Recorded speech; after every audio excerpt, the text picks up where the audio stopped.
Salam alaikum wa rahmatullah. Chers élèves, bienvenue dans une autre séance consacrée à la correction de l'examen national de SVT pour la section de sciences mathématiques, option sciences mathématiques A.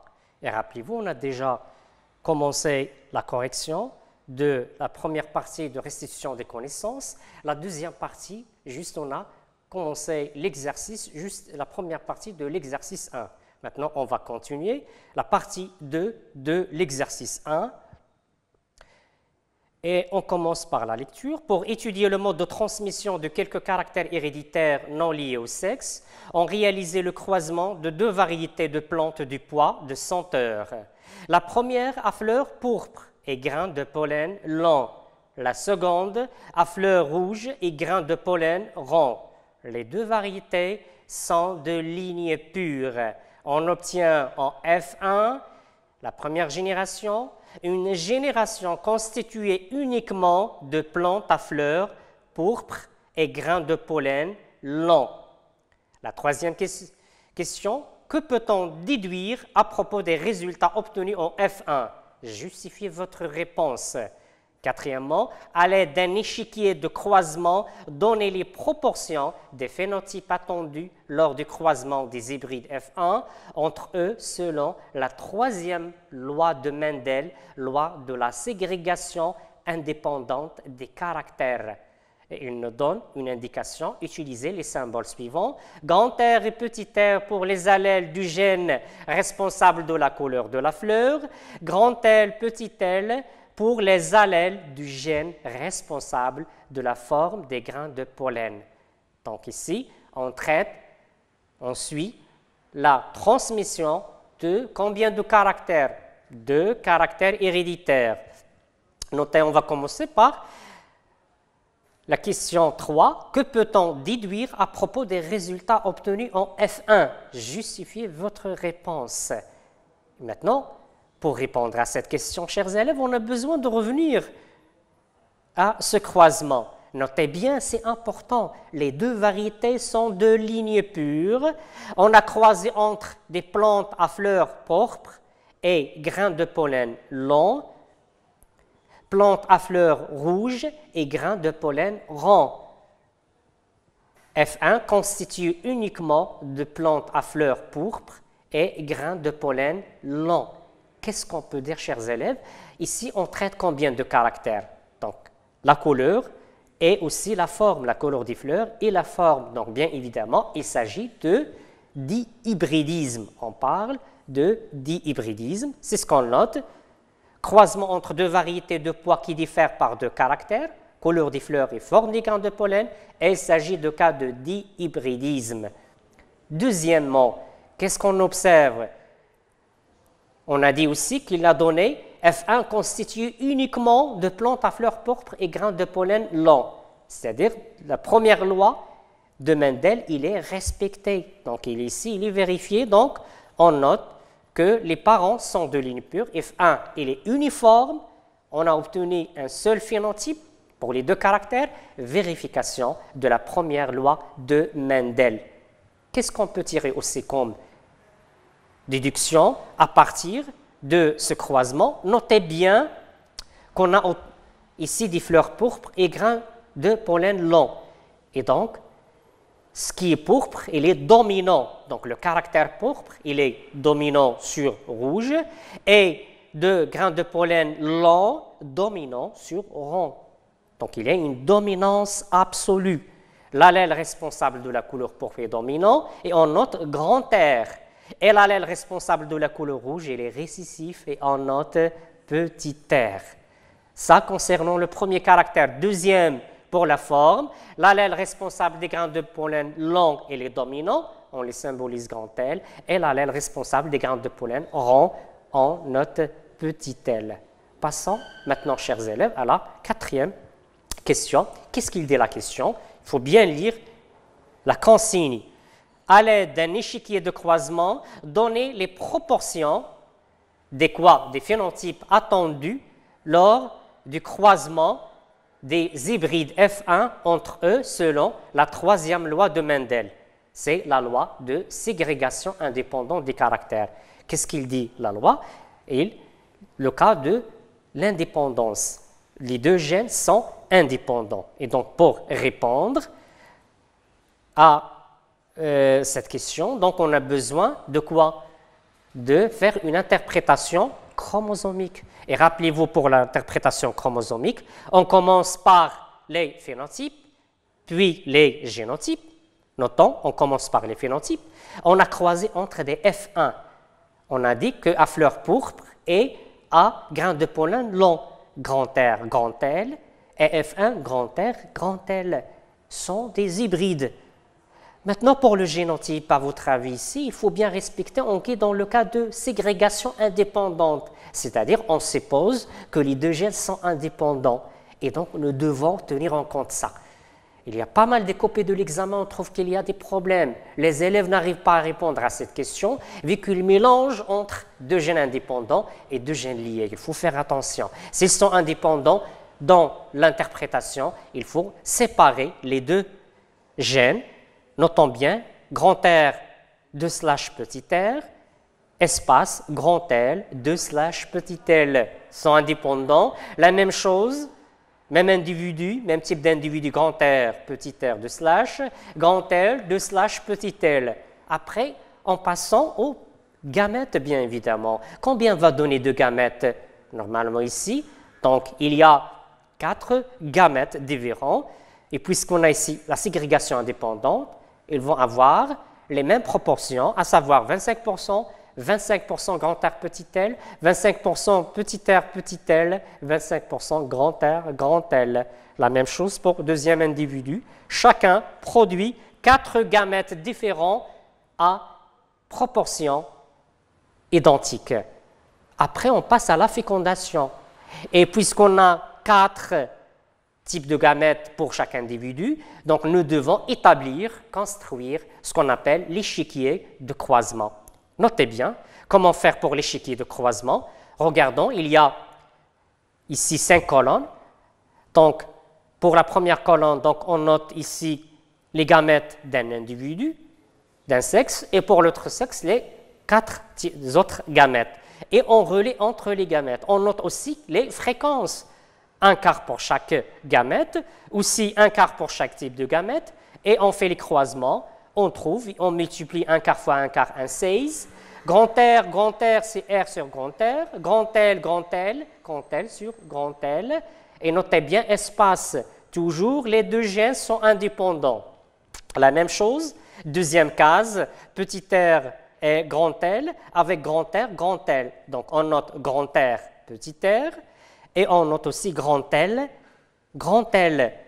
toujours espace entre les deux gènes, et on note la fréquence 1/4 fois 1/4, c'est 1/16e, et je note aussi le phénotype grand R, grand L, c'est important. On passe troisième case, grand R, petit l avec grand R, grand L. On rassemble toujours les allèles du même gène. Il ne faut pas mélanger entre les allèles des différents gènes. Grand R, grand L, petit l. 1/4 fois 1/4, c'est le 1/16e, c'est grand R, grand L.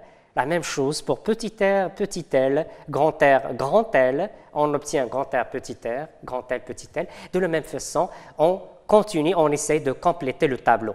Et on note les résultats théoriques obtenus en F2, qui sont, donc, on compte le nombre de phénotypes grand R, grand L.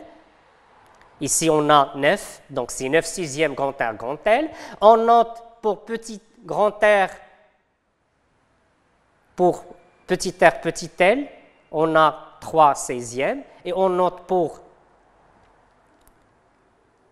grand R, petit l, on a ici 3/16e. Et on a seulement ici un cas, 1/16e, petit r, petit l. Et voilà les proportions.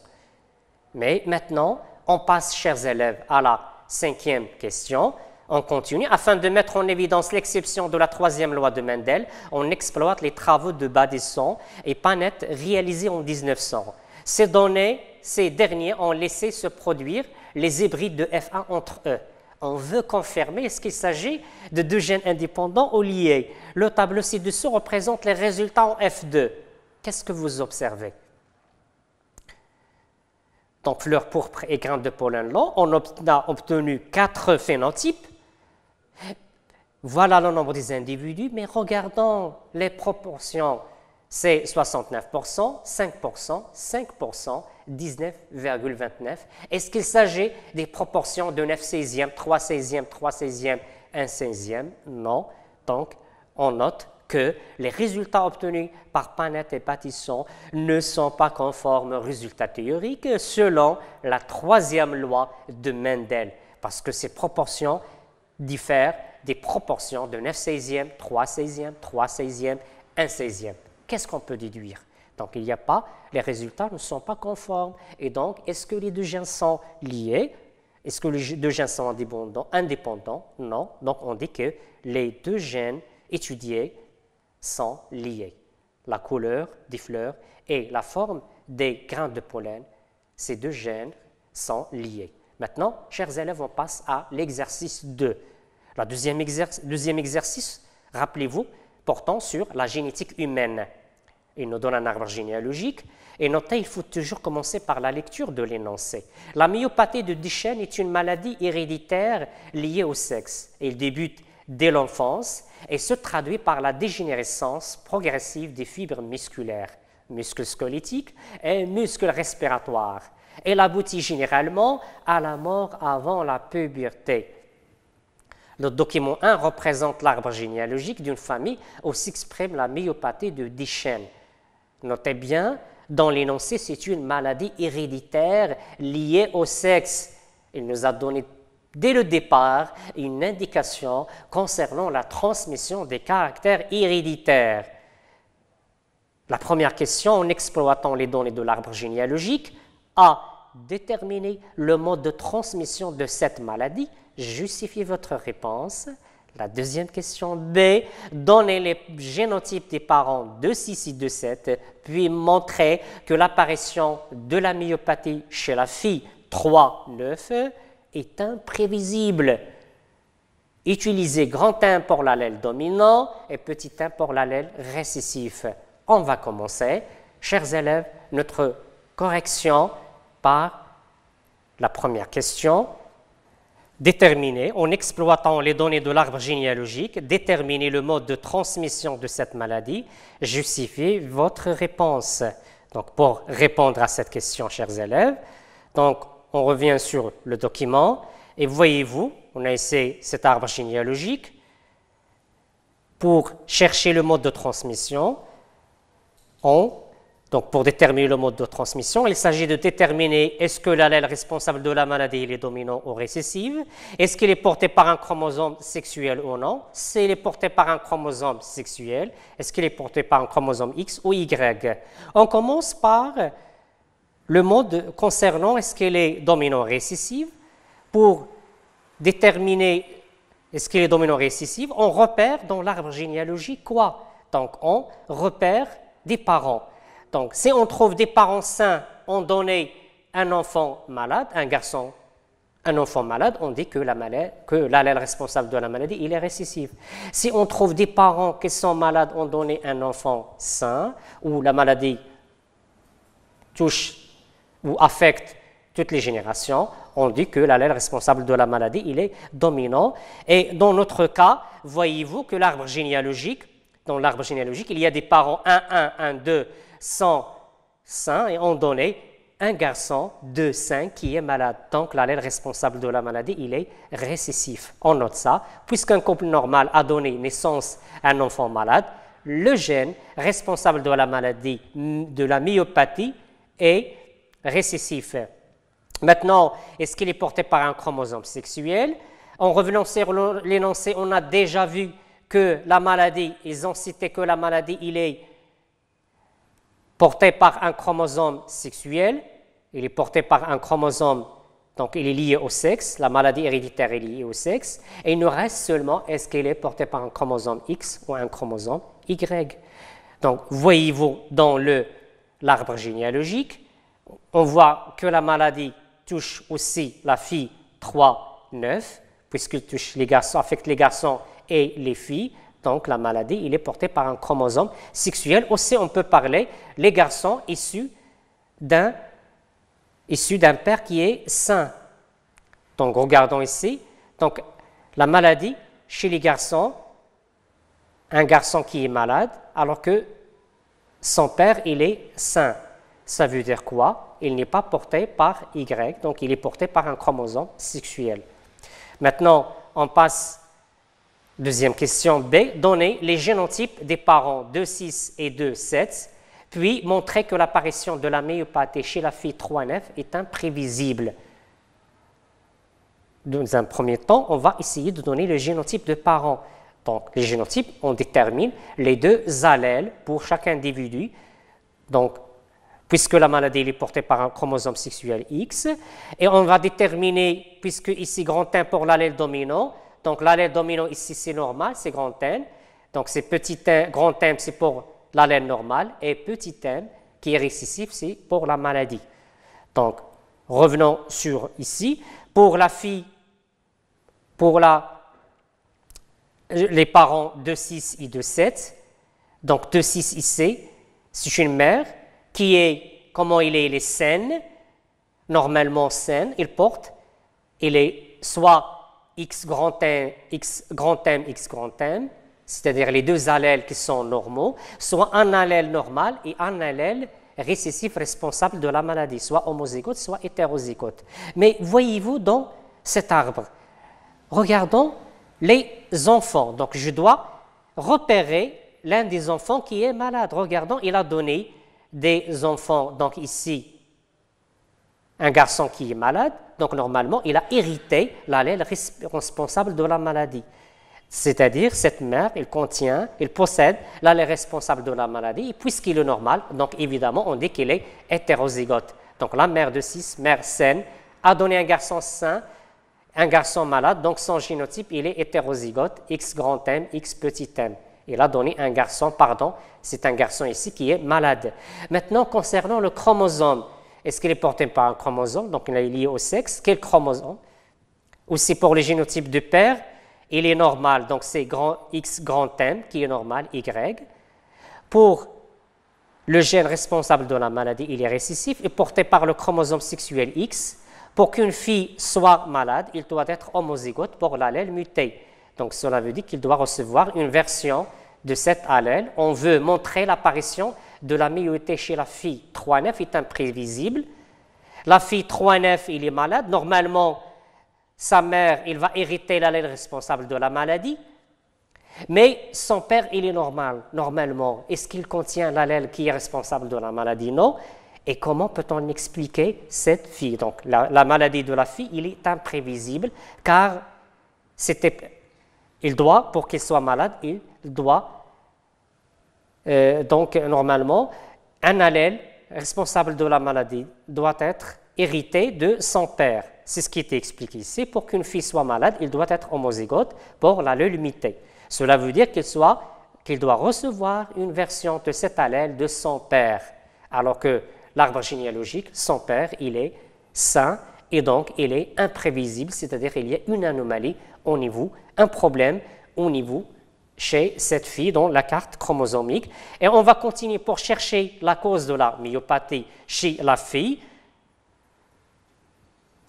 On a réalisé son karyotype qui figure dans le document 2. Deuxièmement, en exploitant le document 2, déterminer le type d'anomalie chromosomique observée chez la fille 3,9. Puis expliquer pourquoi elle est atteinte de la myopathie de Duchenne. Donc, pour répondre à la question, en revenant sur l'arbre, sur la carte chromosomique, que vous voyez normalement, chez l'homme, on trouve 46 chromosomes. Regardons, il y a les 22 paires des chromosomes qui sont normaux, alors que le paire de chromosomes qui est sexuel, le paire sexuel, on trouve seulement ici, chez la fille, seulement un seul chromosome. Donc, puisqu'il y a un seul chromosome X, il s'agit de quel type de maladie? Normalement, c'est la maladie de Turner. Donc, la fille est atteinte de la maladie de Turner car son karyotype montre un seul chromosome sexuel X. En continuant, normalement, c'est une question composée. Puis, notez bien ça, expliquez pourquoi elle est atteinte de la myopathie. Donc, vu qu'il y a une seule version de chromosome X, et donc normalement, il va s'exprimer, il n'y a pas l'autre l'autre chromosome. Donc, on dit que la fille 3F a reçu l'allèle responsable de la maladie de sa mère.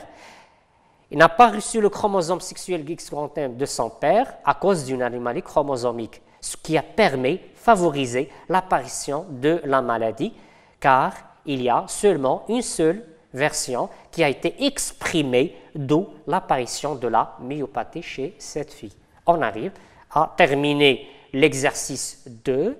Maintenant, chers élèves, on va passer à la troisième. On va passer au troisième exercice. Troisième exercice noté sur 5 points. Donc, cet exercice porte sur l'étude quantitative de la variation. Comme toujours, il faut commencer par la lecture attentive de l'énoncé, c'est important. Pourquoi? Pour situer, pour repérer le problème et va nous permettre aussi de s'adresser aux documents pour les utiliser, les exploiter. Donc, on va lire ensemble, afin de favoriser l'amélioration de la longueur du tube de la corolle chez l'angiflora. C'est une plante angiosperme, c'est une plante à graines enfermées. Donc, on a eu recours à la technique de la sélection artificielle. Rappelez-vous, on a déjà vu ça dans le cours, une technique qui permet pour sélectionner des races à caractère désiré, qui consiste à isoler les individus caractérisés par des types de corolle longs. Donc, on veut caractériser, souligner ça, c'est important, caractériser par des types de corolle longs et les soumettre à des croisements aléatoires entre eux.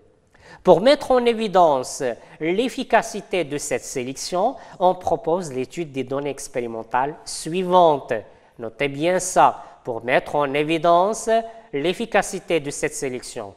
L'étude, voilà parmi ces données expérimentales, l'étude statistique de la distribution de la longueur du tube de la corolle dans la population mère P1 de l'angiflora a permis l'établissement de l'histogramme de fréquence du polygone de fréquence et le calcul des paramètres statistiques qui sont, ici on a oublié, c'est x bar, c'est-à-dire la moyenne, comme c'est signalé ici, x bar, et sigma.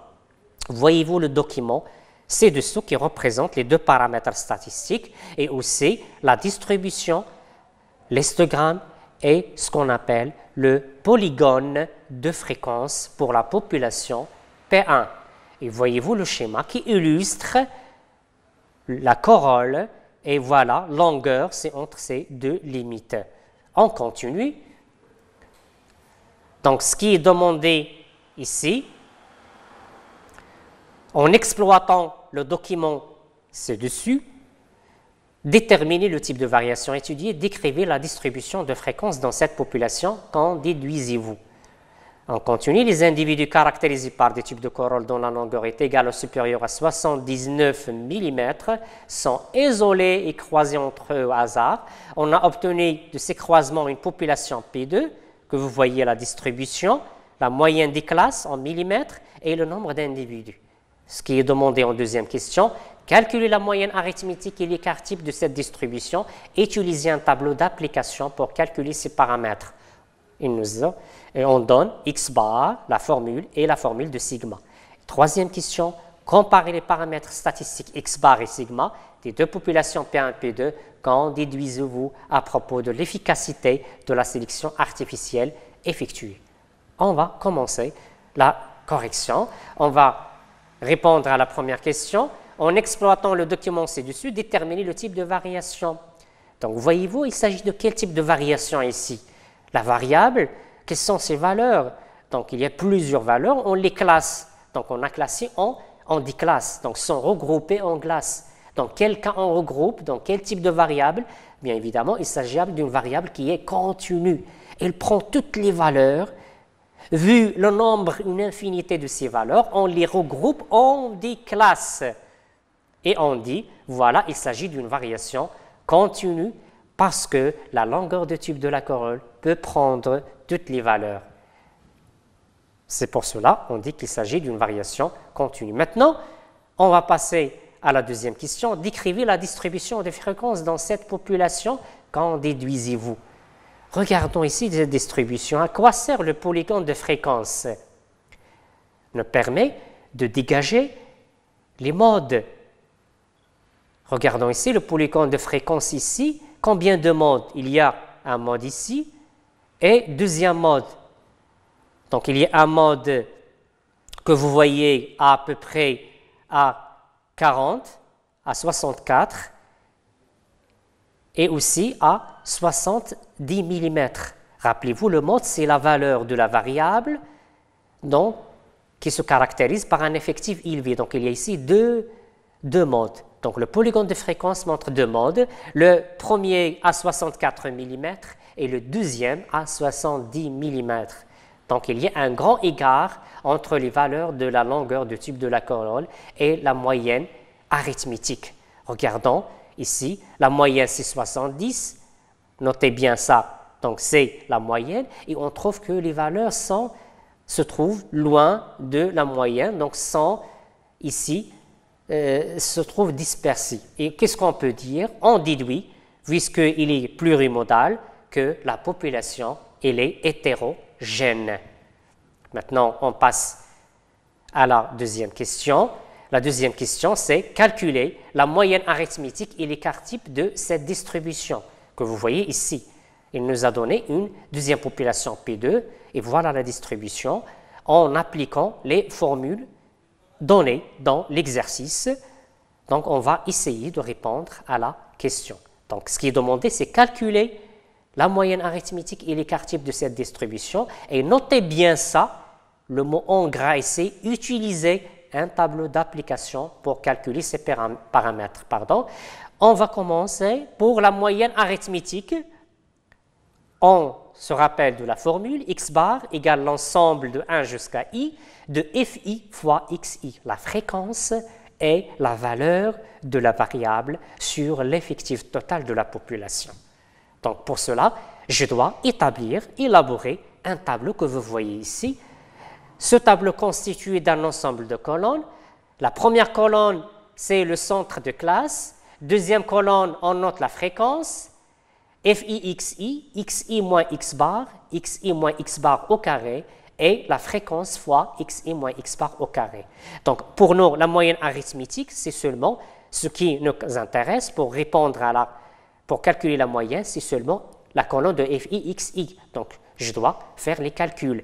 Donc, je multiplie 52 fois 0 égale à 0, 55 fois 0 égale à 0, et de la même façon, je continue pour les autres valeurs et je calcule le total ici, 133 pour les fréquences, alors que 10 246 pour FIXI. Qu'est-ce qu'il nous suffit maintenant? C'est juste une application numérique. Voilà, je note x bar égale à 10 246 sur 133. Je fais le calcul et je trouve la moyenne arithmétique égale à 77,04 mm. J'encadre le résultat. On est arrivé à calculer la moyenne arithmétique. Maintenant, on va passer à l'écart type. Rappelez-vous, donc, je rappelle de la même façon, je note la formule sigma égale à la racine carrée de l'ensemble de 1 jusqu'à i de i fois les écarts par rapport à la moyenne xi moins x bar au carré sur l'effectif total, d'où l'importance des autres paramètres dans le tableau d'application. On continue les calculs. On remplit le tableau. Voilà, je fais la différence, les valeurs xi moins x bar au carré, et puis je calcule la multiplication fi fois xi moins x bar au carré. De la même façon, pour deuxième valeur de classe, de variable, 55, moins 22,04, et je continue le tableau. Qu'est-ce que je trouve à la fin? Donc, pour calculer, je vais faire une application numérique, et on note qu'on a besoin de la somme, c'est ce qu'on a trouvé ici, 3168,80, et l'effectif total de la fréquence, c'est 133. Et voilà, je note sigma est la racine carrée 3168,81 sur la somme qui est 133. Je fais le calcul et je trouve sigma égale 4,88. J'encadre le résultat. Regardons, c'est juste des calculs. Il faut faire attention, chers élèves, il faut bien se concentrer avec les paramètres ici, donc à respecter. Il faut bien établir le tableau Et on passe étape par étape, progressivement. Et après, on fait l'application numérique pour calculer l'écart type. Maintenant, on va passer à la troisième question. Comparer les paramètres statistiques x bar et sigma des deux populations P1 et P2. Qu'en déduisez-vous à propos de l'efficacité de la sélection artificielle? Donc, la comparaison. Donc, regardons ici, on a x bar et sigma. Pour la population P1, on a 70,05 mm. Sigma égale à 7,16. Alors que pour la population P2, x bar égale à 77,04, c'est ce qu'on a trouvé, et sigma égale à 4,88. Qu'est-ce que vous observez? Donc la moyenne arithmétique de la population phi P2, il est supérieur à la population d'origine mère. Deuxièmement, l'écart type, comment il est de la population phi? C'est seulement 4,88, alors que la population mère, c'est 7,66. Donc, qu'est-ce qu'on peut dire? On dit que la sélection, on conclut, la sélection effectuée, elle est efficace parce qu'elle permet d'individualiser, d'isoler une population à caractéristiques différentes par rapport à celle de la population mère. Car on trouve qu'on a trouvé une population qui est un peu homogène, dont la dispersion elle est très faible, c'est seulement 4,88. Rappelez-vous la signification statistique de l'écart type qui permet de mesurer la dispersion. Et on déduit ici que la sélection effectuée est efficace, car chez la population P2, la longueur du tube de la corolle s'est améliorée et la dispersion de la population a diminué. Chers élèves, on est arrivé à la fin, donc on a arrivé à terminer la correction de l'examen. Donc, voyez-vous, je vous invite à bien s'entraîner sur les exercices de l'année précédente. Donc, essayons, faisons des efforts, essayons pour réussir votre examen. Donc, il faut toujours consulter le cours et essayer de s'habituer avec ses capacités demandées dans le raisonnement scientifique. On vous attend dans l'examen pour le mois prochain et je vous souhaite bonne chance et merci pour votre attention.